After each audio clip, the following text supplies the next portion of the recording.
Welcome in, and thanks for joining us for the WHHI Daily News, where we strive to bring you more Lowcountry news more often.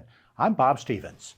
We begin with the Beaufort County School District telling the Island Packet that it is going to retest Pritchardville Elementary School's modular classrooms for mold after parents have complained their kids are still getting sick with mold exposure symptoms after original tests in February didn't find high mold counts.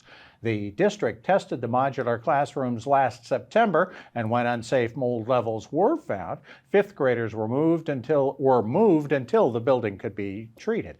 Since the February tests, warmer temperatures, multiple heavy rainstorms still have kids getting sick.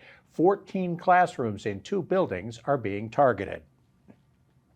A second autopsy of the body of a recruit that died last June has come back with different results, postponing the trial of a Marine drill instructor charged with negligent homicide, according to the Marine Corps Times.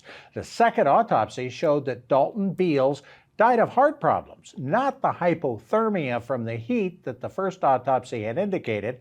That autopsy resulted in the arrest of Staff Sergeant Stephen Smiley for charges of negligent homicide, dereliction of duty resulting in death, cruelty, and obstruction of justice. That trial was supposed to begin Monday, but Smiley's lawyers have been granted a stay in the trial until mid-June to evaluate that second autopsy.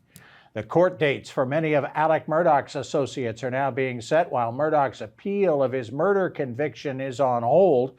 Murdaugh's friend and lawyer, Corey Fleming, will go to trial September 11th for his involvement in Murdaugh's financial crimes, primarily the alleged theft of $4.3 million in insurance settlement money with housekeeper Gloria Satterfield's family.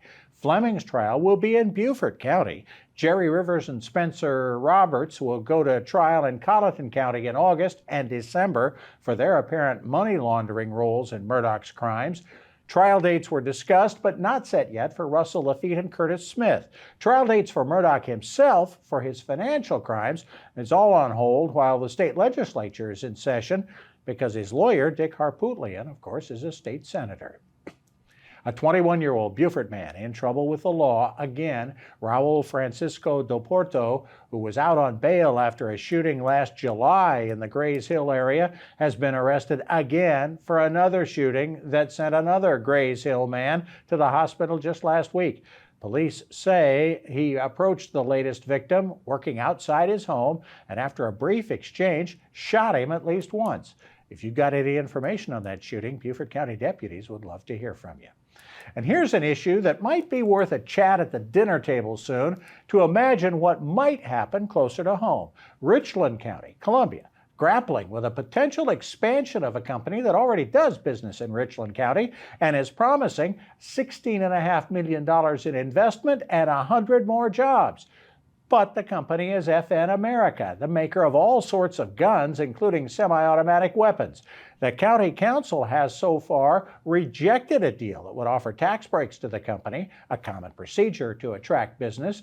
The county's been changing its image to try to become more pro-business, including a new Scout Motors EV plant. Governor McMaster and the Columbia Chamber of Commerce favor the deal and the jobs. Supporters don't want the culture wars getting into economic development decisions. For more information on these and other Lowcountry stories, we invite you to visit the sources listed on your screen. A great weekend. It's been a really nice April so far. How will we wrap up the month? Maria Soden. Thanks, Bob. Yep, so taking a look ahead, we are going to see quite a bit of rain this week with multiple storms rolling through, but we also are going to see those temperatures start to rise again. Taking a look at Tuesday, however, it's going to be cloudy with Hilton having a high 72, a low of 60, Bluffton's going to have a high 72, a low of 58, and Beaufort's going to have a high 72 and a low of 58.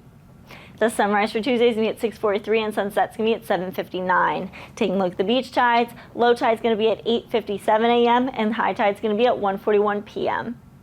Taking a look into the rest of the week, Wednesday, it's going to be cloudy with scattered showers and thunderstorms throughout the afternoon, and it's going to continue on into the evening. Highs remain in the 70s, lows in the 60s.